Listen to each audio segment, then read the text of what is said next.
வணக்கம். சர்வதேச செய்திகள் வாசிப்பது இளைவேணி கிருஷ்ணா.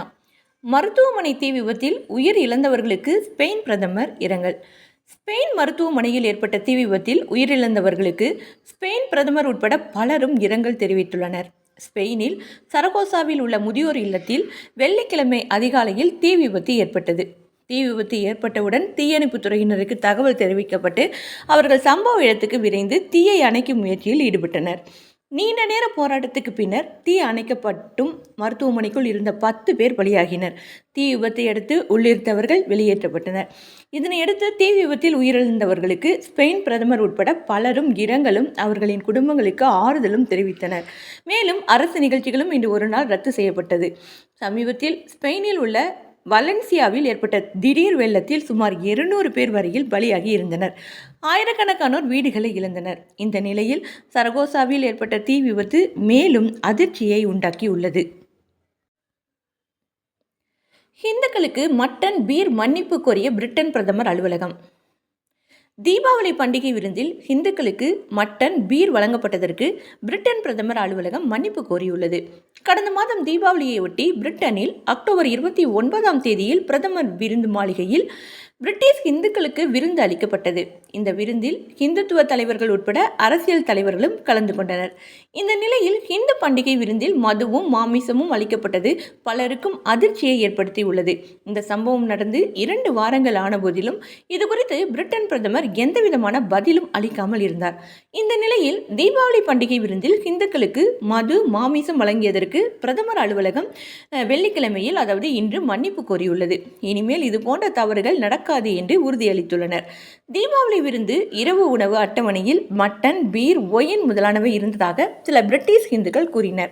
இந்துக்கள் பங்கு பெறும் இந்து பண்டிகையில் மதுவும் மாமிசமும் வழங்குவது ஏமாற்றம் அளிப்பதாக பலரும் எதிர்ப்பு தெரிவித்திருந்தனர். இதனைத் தொடர்ந்து விருந்தில் மது மாமிசம் அளிக்கப்பட்டதற்கு பிரதமர் கெய்ர் ஸ்டார்மரை முக்கிய பிரிட்டிஷ் இந்து பண்டிதரான சதீஷ் கே சர்மாவும் குற்றம் சாட்டினார். அவர் கூறியதாவது: மது மாமிசத்தால் புனித கொண்டாட்டமே பாதித்துவிட்டது. இந்த சம்பவம் கவனக்குறைவு என்றால் சோகம் அளிக்கக்கூடியதாக உள்ளது. வேண்டுமென்றே நிகழ்த்தப்பட்டிருந்தால் அது இன்னும் அதிகப்படியான சோகத்தை ஏற்படுத்தும். ஏனெனில் விருந்தில் மது மாமிசம் அளிப்பதன் மூலம் பிரிட்டிஷ் இந்துக்களுக்கு பிரதமர் ஏதோ சொல்ல விரும்புகிறார் என்றுதான் தோன்றும் என்று தெரிவித்தார். சட்ட திருத்த மசோதாவை கிழித்து கடும் எதிர்ப்பு. நாடாளுமன்றத்தை அதிர வைத்த எம்பி. நியூசிலாந்தில் மக்களுக்கு எதிரான சட்ட திருத்த மசோதாவின் நகலை கிழித்து இளம் எம்பி முழக்கம் எழுப்பிய சம்பவம் இணையத்தில் வைரலாகி வருகிறது. நியூசிலாந்து நாடாளுமன்றத்தில் பழங்குடியின மவோரி மக்களுக்கு எதிரான சட்ட திருத்த மசோதாவின் நகலை கிழித்து இளம் எம்பி 22 வயதான ஹனா ராப்தி கரேரிக்கு மைபி கிளார்க் கடும் எதிர்ப்பு தெரிவித்து பாரம்பரிய ஹக்கா முழக்கத்தை எழுப்பிய சம்பவம் இணையத்தில் வைரலாகி வருகிறது. ஹனா ராப்தி கரேரிக்கு கடும் எதிர்ப்பு தெரிவித்து ஹக்கா முழக்கத்தில் ஈடுபட்டதுடன் மற்ற உறுப்பினர்களும் அவருடன் கலந்து கொண்டு முழக்கம் எழுப்பினர். இதனால் அவைத்தலைவர் ஜெர்ரி பிரவுன்லி அமர்வை தற்காலிகமாக ஒத்தி வைத்தார். 1840ஆம் ஆண்டு அரசுக்கும் மவோரி பழங்குடியின மக்களுக்கும் இடையே போடப்பட்ட வைடாங்கி ஒப்பந்தத்தின்படி அவர்கள் பயன்படுத்திய நிலங்களை தாங்களே வைத்துக் கொள்ளலாம் என்றும் ஆங்கிலேய அரசுக்கு ஒப்படைக்காமல் தங்கள் நலன்களுக்காக பயன்படுத்திக் கொள்ளலாம் என்றும் தெரிவிக்கப்பட்டுள்ளது. இதில் பழங்குடி மக்களுக்கு சலுகைகள் வழங்கப்பட்டுள்ளன. இந்த சட்ட திருத்தம் நியூசிலாந்தில் உள்ள அனைத்து மக்களுக்கும் பொருந்தும் என்று அதில் தெரிவிக்கப்பட்டுள்ளது. ஹனா ராப்தி கரேரிக்கி மைபி கிளார்க் மற்றும் அவரது தந்தை இருவரும் தேபதி மவோரி தொகுதியில் போட்டியிட்டனர். ஆனால் இளம் வேட்பாளர் என்ற முறையில் ஹனா ராப்தி கரேரிக்கி மைபி கிளார்க் மக்கள் பிரதிநிதியாக தேர்ந்தெடுக்கப்பட்டார். மவோரி மக்களின் உரிமைகளை பறிப்பதாக ஹனா ராப்தி பிரதமர் கிறிஸ்டோபர் லக்சனின் பழமைவாத ஆட்சியை கடுமையாக விமர்சித்தார். இந்த சர்ச்சைக்குரிய மசோதாவுக்கு நாடாளுமன்றத்தில் கடுமையான எதிர்ப்பு தெரிவிக்கப்பட்டுள்ளது. மேலும் இதற்கு குறைவான ஆதரவு இருப்பதால் ஒரு சட்டமாக மாற்றுவதற்கு வாய்ப்பில்லை என்று தெரிவிக்கப்பட்டுள்ளது. நியூயார்க்கில் ஈரான் ஐநா தூதரை ரகசியமாக சந்தித்த எலான் மஸ்க். நியூயார்க்கில் ஈரானின் ஐநா தூதரை ஸ்பேஸ் எக்ஸ் டெஸ்லா நிறுவனர் எலான் மஸ்க் ரகசியமாக சந்தித்து அமெரிக்கா ஈரான் இடையிலான பதற்றத்தை தணிப்பதற்கான நடவடிக்கைகள் குறித்து விவாதித்ததாக தகவல்கள் வெளியாகியுள்ளன. எலான் மஸ்க் மற்றும் ஈரான் தூதர் அமீர் சயீத் இரவானி ஆகியோருக்கு இடையேயான சந்திப்பு நியூயார்க்கில் உள்ள ஒரு ரகசிய இடத்தில் நடைபெற்றதாகவும் இருவரும் 1 மணி நேரத்திற்கும் மேலாக பேச்சுவார்த்தையில் ஈடுபட்டதாக தெரிவிக்கப்பட்டுள்ளது. இதுகுறித்து ஈரானிய அதிகாரிகள் அவர்கள் இருவரும் இரு நாடுகளுக்கு இடையிலான பதற்றத்தை குறைப்பதில் கவனம் செலுத்தியது பற்றி விவாதித்ததாக தெரிவித்துள்ளனர். கடந்த வாரம் உக்ரைன் அதிபர் விலோடிமிர் ஜெலன்ஸ்கி அமெரிக்க அதிபராக தேர்வாகியுள்ள ட்ரம்புடன் நடந்த தொலைபேசி வாயிலான உரையாடலின் போது டெஸ்லா மற்றும் ஜெக்ஸ் நிறுவனத்தின் உரிமையாளரான மஸ்கும் உடன் இருந்ததாக தகவல்கள் வெளியாகின. அதன் பின்னர் டொனால்ட் ட்ரம்ப் அரசின் செயல்திறன் நிறுவனத்தின் இணை இயக்குநராக எலான் மஸ்கை நியமித்தார். இலங்கை தேர்தல். அனுரகுமார திசாநாயக்க அமோக வெற்றி. இலங்கை நாடாளுமன்ற தேர்தலில் பெரும்பான்மை இடங்களை கடந்ததால் அனுரகுமார திசாநாயக்காவின் தேசிய மக்கள் சக்தியின் வெற்றி உறுதி செய்யப்பட்டுள்ளது. கடந்த செப்டம்பர் மாதம் நடைபெற்ற அதிபர் தேர்தலில் வெற்றி பெற்று இலங்கையின் முதல் இடதுசாரி அதிபராக பொறுப்பேற்ற அனுரகுமார திசாநாயக்க தலைமையிலான தேசிய மக்கள் சக்தி நாடாளுமன்ற தேர்தலிலும் மிகப்பெரிய வெற்றியை பதிவு செய்துள்ளது. இலங்கையில் வியாழக்கிழமை நடைபெற்ற நாடாளுமன்ற தேர்தலில் பதிவான வாக்குகள் எண்ணும் பணி நடைபெற்று வருகின்றன. காலை 10:30 மணி நிலவரப்படி தேசிய மக்கள் சக்தி 123 இடங்களையும் ஐக்கிய மக்கள் சக்தி 31 இடங்களையும் கைப்பற்றியுள்ளன. இலங்கை தமிழ் அரசு கட்சி 3, புதிய ஜனநாயக முன்னணி 3, இலங்கை பொதுஜன கட்சி 2, ஐக்கிய தேசிய கட்சி 1, ஜனநாயக தமிழ் தேசிய கூட்டமைப்பு 1, இலங்கை முஸ்லிம் காங்கிரஸ் 1, அகில இலங்கை தமிழ் காங்கிரஸ் 1 இடங்களில் வெற்றி பெற்றுள்ளனர். தேசிய மக்கள் சக்தி 61.7% வாக்குகளையும் ஐக்கிய மக்கள் சக்தி 17.72% வாக்குகளையும் பெற்றுள்ளன. கடந்த 2022ஆம் ஆண்டு ஏற்பட்ட கடும் பொருளாதார நெருக்கடிக்கு பின்னர் நடைபெற்ற இந்த தேர்தலில் 65% பேர் வாக்களித்திருக்க கூடும் என்று தேர்தல் ஆணையம் கணித்துள்ளது. இலங்கை நாடாளுமன்றத்தில் மொத்தமுள்ள 225 இடங்களில் தனி பெரும்பான்மை பெற 113 இடங்கள் தேவை என்ற நிலையில் தேசிய மக்கள் சக்தி 123 இடங்களை கடந்துள்ளது. இதன் மூலம் வலுவான நாடாளுமன்றத்தை அனுரகுமார திசாநாயக்க தலைமையிலான தேசிய மக்கள் சக்தி அமைக்க உள்ளது. இஸ்ரேல் வான்வழி தாக்குதல். சிரியாவில் 15 பேர் உயிரிழப்பு. இஸ்ரேல் நடத்திய வான்வழி தாக்குதலில் சிரியாவில் 15 பேர் உயிரிழந்தனர், 16 பேர் காயமடைந்தனர். சிரியா தலைநகர் டமாஸ்கஸில் உள்ள மாசே மற்றும் குட்ரையா பகுதிகளில் வியாழக்கிழமை நடத்தப்பட்ட இந்த தாக்குதலில் 2 அடுக்குமாடி குடியிருப்புகள் சேதமடைந்தன. இதில் 15 பேர் உயிரிழந்தனர், 16 பேர் காயமடைந்தனர் என்று சிரியா அரசு செய்தி நிறுவனம் தெரிவித்தது. அந்நாட்டில் பாலஸ்தீன பயங்கரவாத குழுவுக்கு சொந்தமான கட்டுப்பாட்டு மையங்கள், பல்வேறு கட்டடங்களை குறிவைத்து இந்த தாக்குதல் நடத்தப்பட்டதாக இஸ்ரேல் பாதுகாப்பு படைகள் தெரிவித்தன.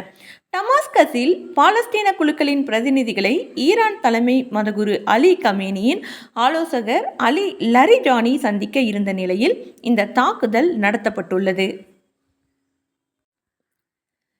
ஈரானில் ஐநா அணுசக்தி கண்காணிப்பு தலைவர். மத்திய கிழக்கு பகுதியில் தீவிர போர் நடைபெற்று வரும் சூழலிலும் ஐநாவின் அணுசக்தி கண்காணிப்பு அமைப்பின் தலைவர் ரஃபேல் கிராசி ஈரானில் சுற்றுப்பயணம் மேற்கொண்டுள்ளார். அந்த நாட்டின் அணுசக்தி திட்டங்களை பார்வையிட தங்களது நிபுணர்கள் குழுவுக்கு மீண்டும் அனுமதி பெறுவது, முடங்கியுள்ள ஈரான் அணுசக்தி ஒப்பந்தத்தை மீட்டெடுப்பது ஆகியவை தொடர்பான பேச்சுவார்த்தை நடத்துவதற்காக அவர் அங்கு வந்துள்ளதாக அதிகாரிகள் கூறினர். எனினும் இருதரப்பிலும் ஏராளமான கருத்து வேறுபாடுகள் உள்ளதால் இந்த பேச்சுவார்த்தைகளில் போதிய முன்னேற்றம் ஏற்படவில்லை என்று கூறப்படுகிறது. இதுகுறித்து டெஹ்ரானில் செய்தியாளர்களிடம் ரஃபேல் கிராசி வியாழக்கிழமை கூறியதாவது: ஈரான் அணுசக்தி ஒப்பந்தத்தை மீண்டும் உயிர்ப்பிப்பது தற்போதைய நிலையில் சாத்தியமில்லை என்பது அனைவருக்கும் தெரியும். இருந்தாலும் போர் காரணமாக கவனம் குறைந்து வரும் இந்த விவகாரத்தில் இருதரப்பு நிலைப்பாட்டை தெளிவுபடுத்திக் கொள்வதற்காக இந்த பேச்சுவார்த்தை நடைபெறுகிறது என்றார் அவர். ஈரானுக்கும் அமெரிக்கா உள்ளிட்ட ஐநா பாதுகாப்பு கவுன்சில் நிரந்தர உறுப்பு நாடுகள் மற்றும் ஜெர்மனிக்கும் இடையே கடந்த 2015ஆம் ஆண்டில் அணுசக்தி ஒப்பந்தம் கையெழுத்தானது. அந்த ஒப்பந்தத்தில் தனது அணுசக்தி திட்டங்கள் அணு ஆயுதம் தயாரிப்பதற்கானவை இல்லை என்பதை உறுதி செய்ய ஈரான் சம்மதித்தது. அதற்கு பதிலாக ஈரான் மீது விதிக்கப்பட்டிருந்த பொருளாதார தடைகளை நீக்குவதாக வல்லரசு நாடுகள் ஒப்புக்கொண்டன. ஒபாமா ஆட்சி காலத்தின் போது கையெழுத்தான இந்த ஒப்பந்தத்தில் இருந்து விலகுவதாக அடுத்து வந்த அதிபர் டொனால்ட் ட்ரம்ப் அறிவித்தார். அத்துடன் ஒப்பந்தம் காரணமாக விலக்கப்பட்டிருந்த பொருளாதார தடைகளை ஈரான் மீது மீண்டும் விதித்தார். அதற்கு பதிலடியாக ஒப்பந்த நிபந்தனைகளை ஈரான் படிப்படியாக மீறி வருகிறது. இதனால் அந்த ஒப்பந்தம் முடங்கியுள்ளது. நாகை காங்கேசன் துறைமுகம் இடையே டிசம்பர் 18 வரை கப்பல் போக்குவரத்து நிறுத்தம். வானிலை முன்னெச்சரிக்கை நடவடிக்கையாக நாகை இலங்கையின் காங்கேசன் துறைமுகம் இடையே பயணிகள் கப்பல் போக்குவரத்து நவம்பர் 19 முதல் டிசம்பர் 18 வரை நிறுத்தப்படுவதாக கப்பல் நிறுவனம் தெரிவித்துள்ளது. இது குறித்து இன்ஸ்ரே கப்பல் நிறுவனம் வியாழக்கிழமை வெளியிட்ட செய்திக்குறிப்பு. கடந்த ஆகஸ்ட் 16ஆம் தேதி முதல் நாகை துறைமுகம் இலங்கை காங்கேசன் துறைமுகம் இடையே சிவகங்கை பயணிகள் கப்பல் போக்குவரத்து வெற்றிகரமாக இயக்கப்பட்டு வருகிறது. இந்த நிலையில் வடகிழக்கு பருவமழை தொடங்கியுள்ளதால் கடல் பகுதியில் காற்றழுத்த தாழ்வு நிலை உருவாகி வருகிறது. எனவே வானிலை முன்னெச்சரிக்கை நடவடிக்கையாக நவம்பர் 19ஆம் தேதி முதல் டிசம்பர் 18ஆம் தேதி வரை சிவகங்கை பயணிகள் கப்பல் சேவை தற்காலிகமாக நிறுத்தப்படுகிறது. நாகை மற்றும் காங்கேசன் துறைமுகம் ஆகிய இரு பகுதிகளிலும் பயணிகளின் வசதி சிவகங்கை கப்பல் நவம்பர் 15, 16, 17 மற்றும் 18 ஆகிய தேதிகளில் இயக்கப்படும். பின்னர் நிறுத்தப்படும். கப்பல் போக்குவரத்து டிசம்பர் 18ஆம் தேதிக்கு பிறகு மீண்டும் தொடங்க திட்டமிடப்பட்டுள்ளது. இதில் ஏதேனும் மாற்றம் இருந்தால் தெரிவிக்கப்படும் என குறிப்பிடப்பட்டுள்ளது. காசாவில் இஸ்ரேல் இன அழிப்பு. காசாவில் இஸ்ரேலின் இராணுவ நடவடிக்கைகள் இன அழிப்பை ஒத்துள்ளதாக ஐநா நிபுணர் குழு தெரிவித்துள்ளது. இது தொடர்பாக அந்த குழு தாக்கல் செய்துள்ள விசாரணை அறிக்கையில் போர் தொடங்கியதிலிருந்தே பாலஸ்தீனர்களுக்கு அத்தியாவசிய பொருட்கள் கிடைக்கக்கூடாது என்பதில் இஸ்ரேல் உறுதியாக உள்ளது. போரில் ஆயிரக்கணக்கான பொதுமக்கள் உயிரிழப்பது, பாலஸ்தீனர்களை குறிவைத்து தாக்குதல் நடத்துவது, அவர்கள் உயிர் வாழ முடியாத சூழலை வேண்டுமென்றே ஏற்படுத்துவது என இஸ்ரேலின் அனைத்து நடவடிக்கைகளும் இன அழிப்புக்கான வரையறைகளை நிறைவு செய்கின்றன என்று குறிப்பிடப்பட்டுள்ளது. புதிய மைல்கல்லில் இந்தியா UAE உறவு. ஜெய்சங்கர். இந்திய ஐக்கிய அரபு அமீரகம் இடையே முன்னெப்போதும் இல்லாத அளவில் இருதரப்பு உறவுகள் வலுவடைந்து புதிய மைல்கல்லை எட்டியுள்ளதாக இந்திய வெளியுறவுத்துறை அமைச்சர் ஜெய்சங்கர் வியாழக்கிழமை தெரிவித்தார். துபாயில் சிம்பயாசிஸ் சர்வதேச பல்கலைக்கழக கிளை வளாகத்தின் திறப்பு விழாவில் பங்கேற்று ஜெய்சங்கர் பேசியதாவது: கடந்த 2015ஆம் ஆண்டு பிரதமர் மோடி முதன்முறையாக ஐக்கிய அரபு அமீரகத்துக்கு வருகை புரிந்தார். அதுவே இந்திய பிரதமர் ஒருவர் UAEக்கு சுற்றுப்பயணம் மேற்கொள்வது முதல் முறையாகும். அந்த வரலாற்று சிறப்புமிக்க பயணத்துக்கு பிறகு இந்தியா UAE இடையேயான இருதரப்பு உறவுகள் புதிய மைல்கல்லை எட்டியுள்ளன. அதேபோல் பொருளாதார ஒத்துழைப்பும் வலுவடைந்துள்ளது. உலகளாவிய பணியிடங்களுக்கு இந்தியா தயாராக இருக்க வேண்டியது அவசியம். அதே சமயத்தில் மின்சார போக்குவரத்து, தூய மற்றும் பசுமை தொழில்நுட்பங்கள், புதுப்பிக்கத்தக்க எரிசக்தி, விண்வெளி உள்ளிட்ட துறைகளில் தரமான தயாரிப்பை மேற்கொள்ளவும் தயாராக வேண்டும். இவற்றின் வளர்ச்சியை ஊக்குவிக்க சுற்றுப்புற சூழலை பாதிக்காத வகையிலும் சந்தையில் குறைந்த விலையில் கிடைக்கும் வகையிலும் உருவாக்க வேண்டும். தரமான கல்வியின் மூலம் உலகளவிலும் தேசிய அளவிலும் இதை வெற்றியடைய செய்ய முடியும். 21ஆம் நூற்றாண்டுக்கு ஏற்ற திறன் சார்ந்த கல்வியை மாணவர்களுக்கு கற்பிப்பதில் சிம்பயாசிஸ் பல்கலைக்கழகம் சிறந்து விளங்கும். இந்த பல்கலைக்கழகத்தின் கிளை வளாகம் தற்பொழுது இங்கு திறக்கப்பட்டுள்ளதே இரு நாடுகளுக்கு இடையேயான கல்வி மற்றும் கலாச்சார உறவின் பரிமாற்றத்துக்கு சான்றாகும் என்றார். எதிர்கால உலக பொருளாதார வளர்ச்சியில் இந்தியா சீனாவுக்கு முக்கிய பங்கு. சிங்கப்பூர். எதிர்காலத்தில் பிராந்திய மற்றும் உலக பொருளாதாரத்தில் முக்கிய பங்கு வகிக்கும் இந்தியா மற்றும் சீனாவுடன் தென்கிழக்கு ஆசிய நாடுகள் மற்றும் சிங்கப்பூர் இணைந்து செயல்பட வேண்டும் என சிங்கப்பூர் வெளியுறவுத்துறை அமைச்சர் சிம்மான் வியாழக்கிழமை தெரிவித்தார். கிழக்கு ஆசிய நிறுவனம் மற்றும் தென்கிழக்கு ஆய்வுகள் நிறுவனம் இணைந்து நடத்திய இந்தியா மற்றும் சீனா உலக பொருளாதாரத்தை வடிவமைக்கும் இரு பெரும் நாடுகள் என்ற தலைப்பிலான மாநாடு சிங்கப்பூரில் நடைபெற்றது. இதில் கல்வியாளர்கள், பொருளாதார நிபுணர்கள் உள்ளிட்ட பலர் பங்கேற்று உரையாற்றினர். அப்போது நுகர்வு திறன் சமநிலை அடிப்படையில் உலகின் பெரிய பொருளாதார நாடான சீனா மற்றும் மூன்றாவது பெரிய பொருளாதார நாடான இந்தியாவின் வளர்ச்சி குறித்தும் அதனால் உலகளவில் ஏற்படும் தாக்கம் குறித்தும் அவர்கள் எடுத்துரைத்தனர். இந்த மாநாட்டில் கலந்து கொண்டு சிம்மான் பேசியதாவது, எதிர்காலத்தில் பிராந்திய வளர்ச்சி மற்றும் உலக பொருளாதாரத்தில் இந்தியா மற்றும் சீனா ஆகிய இரு நாடுகளும் முக்கிய பங்கு வகிக்க உள்ளன. எனவே இந்த இரு நாடுகளுடனும் பல்வேறு துறைகளில் தென்கிழக்கு ஆசிய நாடுகள் மற்றும் சிங்கப்பூர் இணைந்து செயல்பட வேண்டும் என குறிப்பிட்டார். உலக மக்கள் தொகையில் 35% கொண்டுள்ள இந்தியாவும் சீனாவும் நிகழாண்டு உலக பொருளாதார வளர்ச்சிக்கு 50% பங்களிக்கும் என எதிர்பார்க்கப்படுகிறது. இத்துடன் சர்வதேச செய்திகள் முடிவடைந்தது. மீண்டும் சர்வதேச செய்திகளில் சந்திப்போம். அதுவரை உங்களிடமிருந்து விடைபெறுவது நான் உங்கள் அன்பு அறிவிப்பாளர் சகோதரி இளைவேணி கிருஷ்ணா. வணக்கம் அன்பு நேயர் சொந்தங்களே. நன்றி நேயர்களே.